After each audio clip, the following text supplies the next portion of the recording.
My parents called me ungrateful and demanded $50,000 on my birthday while praising my twin like a king, so I stood up, smiled, and gave them a paper that made their world crumble in seconds. My name is Olivia Carter. I'm 26 years old, and today is my birthday. Well, our birthday. I have a twin brother, Daniel, and if you haven't already guessed, he's the golden child. He's the charming, athletic, effortlessly perfect one, the one my parents adore. If Daniel failed a test, Dad would shrug and say, "Not everyone's meant to be a genius." If I aced an exam, it was, "Well, you're a girl, studying comes easier to you." If he broke something, it was an accident. If I did it, it was, "Olivia, you need to be more responsible." I learned early that everything in this family revolved around him. When we both got into college, my parents covered his tuition in full. For me, it was, "You're smart, Olivia, you'll figure something out." I worked late shifts, took weekend jobs, and lived off instant noodles just to keep myself afloat. Daniel partied, drove around in cars my parents bought him, and took vacations I could never afford. But today, I told myself I wouldn't get angry. Today is my day too, or so I thought. Happy birthday, Danny. House was decorated, the dining table packed with food and the living room buzzing with relatives. Daniel was in the center of it all, tearing into gift after gift. A brand new PlayStation, designer sneakers, a thick envelope I already knew was stuffed with cash. Mom kissed his cheek. "We're so proud of you, sweetheart." Dad clapped his back. "You work hard, kid, you deserve it." Daniel grinned. "Thanks, guys. You're the best." I exhaled slowly, thinking maybe they were just saving mine for last. Finally, Mom turned to me. "We didn't forget about you, Liv." I sat up a little straighter. "Here it comes." She reached into her purse and pulled out a small envelope. I took it, slid my finger along the edge and pulled out the single sheet of paper inside. "Balance due, $50,000, payable to Mom and Dad. We expect full payment soon." I stared at it. I read it again. Then I looked up. "What is this?" Dad leaned back in his chair, arms crossed. "You're an adult, Olivia. You've lived here for free for years, ate our food, used our electricity. College wasn't cheap." Mom gave me a patient smile. "It's only fair, honey. You have a good job now, you can afford it." Daniel snorted. "It's not like you have a family to support or anything." I glanced at him, at the pile of gifts sitting in front of him. I inhaled deeply, exhaled even slower. My heartbeat steadied. Everything inside me turned cold. I smiled, a small, sharp smile. Then, without a word, I reached into my bag and pulled out a different envelope. "All right," I said, standing up. "Then here's my gift to you." I placed the envelope on the table. Mom hesitated before opening it. Her eyes flicked over the first few lines and suddenly her face turned pale. Dad snatched it from her hands, reading faster now, flipping through the pages. Daniel frowned. "What is it?" I crossed my arms. "It's the finalized contract for the sale of this house." Silence, the kind of silence that only happens when someone realizes they've just lost everything. Daniel sat up straighter. "What do you mean, sale of this house?" I shrugged. "Exactly what it says. You told me it's time I paid my debts, right? So I did." I tilted my head. "I just didn't pay them to you." Mom's voice trembled. "Olivia, tell me this is a joke." I smiled wider. "Nope." Dad's face twisted in rage. "You can't do this." "Oh, but I can," I said sweetly. "My name is on the deed, remember? The house was put in my name for tax reasons a few years ago. You just assumed I'd never do anything about it." Daniel looked between us, realization dawning on his face. "Wait, where are we supposed to live?" I grabbed my purse, slung it over my shoulder, and headed for the door. "Not my problem." I turned back one last time, meeting my parents' stunned panic eye. "Happy birthday, Daniel." And then I walked out, smiling. I didn't slam the door when I left. I didn't storm out or scream or throw things. I just walked. Calm, steady, purposeful. Because I won. Because, for the first time in my life, they lost.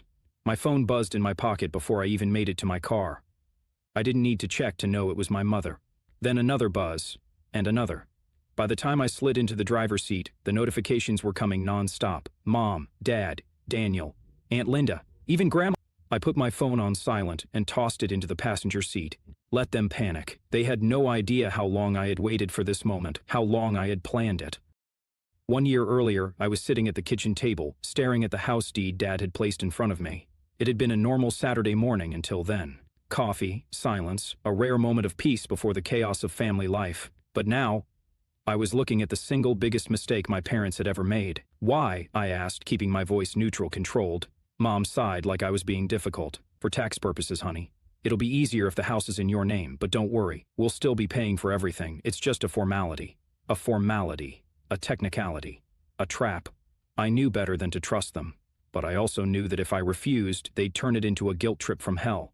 After everything we've done for you, you can't do this one little thing? Do you even care about this family? Daniel would do it in a heartbeat. So I smiled, nodded, and signed my name. Then, when they left the room, I scanned every page of that document, saved it to my personal files, and started planning. Back to now, the fallout began. It took exactly 1 hour for the first explosion. Bang, bang, bang. The knocks on my apartment door rattled the frame. Olivia, open this door right now. Dad. I rolled my eyes, took a long sip of my coffee, and walked over at a leisurely pace. When I pulled the door open, he shoved past me like a bulldozer. What is this? He waved the sale contract in my face like it was a death certificate, which, honestly, it was. I crossed my arms. That's your problem now. His face was red. You sold our house. I leaned against the wall, watching him unravel. No, I sold my house. He was shaking. You little... I raised a hand. Aha, careful. You're in my home now. Try to keep it civil. He sucked in a breath, nostrils flaring. Why would you do this? I tilted my head. Oh, I don't know, maybe it's because my own parents handed me a $50,000 bill on my birthday while giving my brother a luxury vacation. His jaw clenched. That was different. He works so hard, deserves it, is the pride and joy of the family. Blah, blah, blah. I finished for him. Yeah, I've heard it before. I pushed off the wall and stepped closer. You expected me to roll over and accept that debt. You thought I'd just take it, like I always have. But I didn't. I flipped the script. He stared at me, breathing hard. Where are we supposed to live? I smirked. Not my problem. He pointed a finger at me. You're going to fix this. I laughed, actually laughed. Fix this? Oh, Dad, I didn't break anything. He opened his mouth, but I was already walking to the door. You can leave now.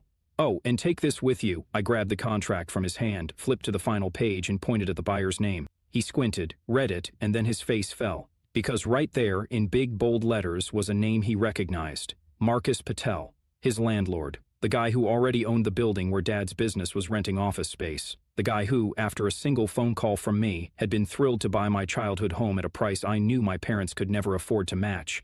Dad's voice dropped. Olivia, what did you do? I grinned. Oh, just made sure the house stayed with someone responsible. Someone who's very interested in raising your rent next month. His eyes went wide, and for the first time in my life, I watched my father panic. 1 week later, the dominoes fell. Daniel was next. He showed up at my office, storming in like a spoiled prince. You ruined my life, he snapped, slamming his hands on my desk. I didn't look up from my laptop. You'll have to be more specific. Our house is gone, Dad's business is collapsing, and Mom is losing her mind. I finally glanced at him. Again. Seeing how that's my problem, his face twisted. How can you be so heartless? I sat back, folded my arms. Oh, that's rich, coming from the guy who watched me get an invoice for $50,000 on our birthday and laughed. He flinched. I didn't think they'd actually expect you to pay it. I raised an eyebrow. Wow, so you're not just selfish, you're stupid too. He turned red. I need help, Olivia. I smiled.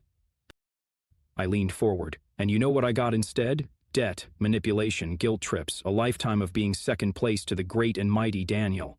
He swallowed hard. Please, I don't have anywhere to go. I sighed dramatically. That sucks.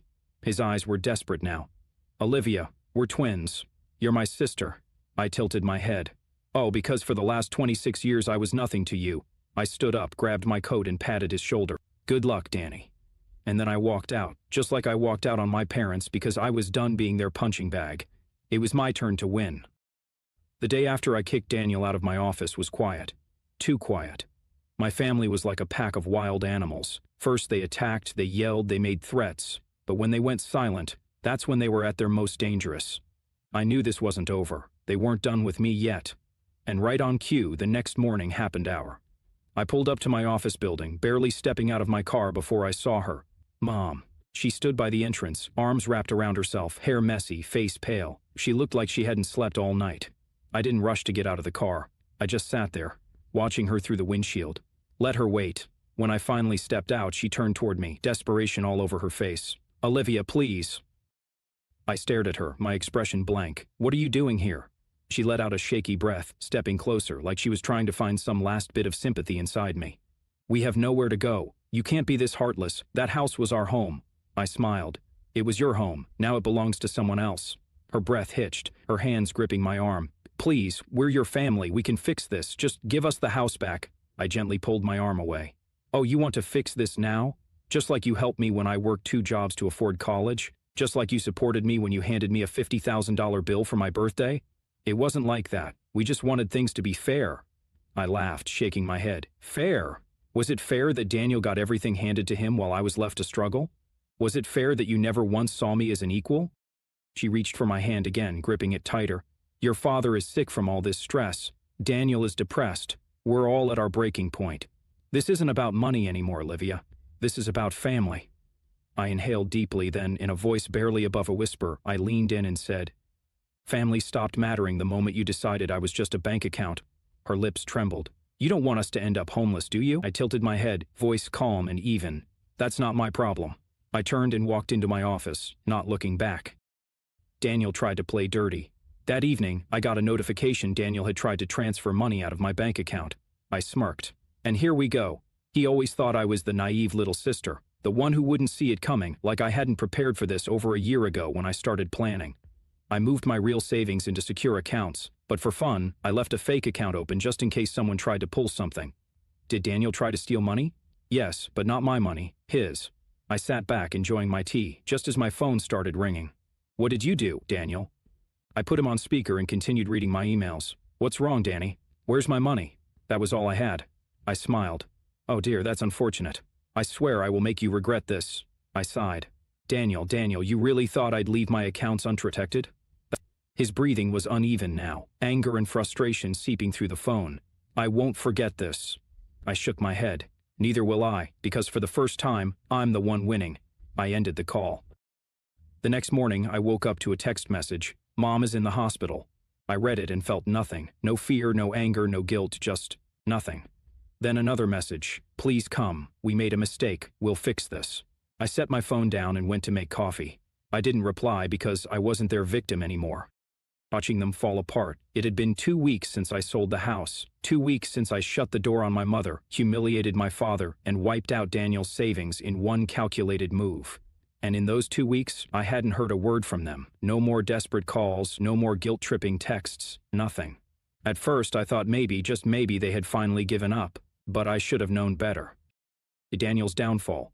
It was a Friday afternoon when my phone rang, not from an unknown number, not from my parents, but from an old college friend, Marcus Patel.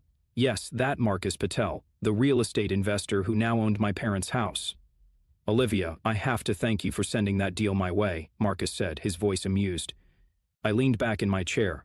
Glad to hear it's working out for you. Oh, it is, but that's not why I called. I raised an eyebrow. Oh, your brother showed up at the house today. I sat up a little straighter. Did he? Yep. Acted like he still lived there. Walked in like he owned the place. You should have seen his face when my guys told him to get lost. I smirked. And what did he do? Marcus laughed. Started yelling about how this was his home and we had no right to kick him out. My guys threatened to call the cops, and he left. I rolled my eyes. Classic Daniel. Oh, but it gets better, Marcus added. He's living in some rundown motel on the edge of town. Word is he burned through his last bit of money. I couldn't stop the grin from spreading across my face. Daniel Carter, the golden boy, the favorite son, the one who never had to struggle a day in his life, now flat broke, living in a motel. Couldn't have happened to a more deserving person. Mom's desperation. The next day I stopped by my favorite coffee shop, enjoying the peace and quiet of a life without my family. But peace never lasts forever, because as soon as I stepped outside, she was there. Mom! She looked worse than before, hair unbrushed, dark circles under her eyes, clothes wrinkled, but it was her expression that caught my attention. She wasn't angry, she wasn't furious, she was pleading. Olivia, please, just hear me out. I sighed but didn't walk away. What do you want, Mom? She swallowed hard. Your father, he's not well. He's barely eating, barely sleeping. Everything is falling apart. We need help. I tilted my head. You mean you need money? She flinched but didn't deny it. Just a little bit, just enough to get back on our feet. I crossed my arm. Back on your feet? Mom, you spent years stepping on me to lift Daniel up. Where was this concern for me when I was struggling? We were trying our best, she insisted. I scoffed. No, you weren't. You just thought I'd never fight back. She wiped at her eyes. I'm begging you, Olivia. We have nothing left. I took a deep breath. For a second, just a second, I almost felt bad. But then I remembered every single time they ignored me, every time they told me I wasn't good enough, every time they made me feel like I was just less. And just like that, the guilt disappeared. Not my problem. I turned and walked away, and this time, she didn't follow me. Dad's collapse. A week passed. I didn't think about my family at all until the news broke. I was scrolling through my phone when a headline caught my eye. Local businessman David Carter faces eviction after sudden financial crisis. I clicked on the article. It was about Dad. According to the article, his business was falling apart after the house was sold, his credit tanked, he defaulted on a few payments, lost his biggest client, and now, his office space, the same one Marcus owned, was kicking him out. I read the whole thing, then sat back in my chair. I should have felt something, but I didn't. Because after everything they put me through, after years of being treated like I was nothing, they finally got what they deserved. 3 days later, my phone rang. I let it ring, then a text popped up. Please pick up, it's important. I sighed and finally answered. What do you want? Dad's voice came through, weak and tired. Olivia, I know we've made mistakes, but your mother and I, we're losing everything. We need your help. I said nothing. Please, sweetheart, we're still your parents. I closed my eyes, took a slow breath, and then I hung up. No words, no second chances, no mercy. Because for the first time in my life, I wasn't their victim anymore. It had been exactly 1 year since I walked away, 1 year since I sold the house, since Daniel lost everything, since Mom and Dad finally faced the consequences of their choices. 1 year since I became free, and I had never been happier.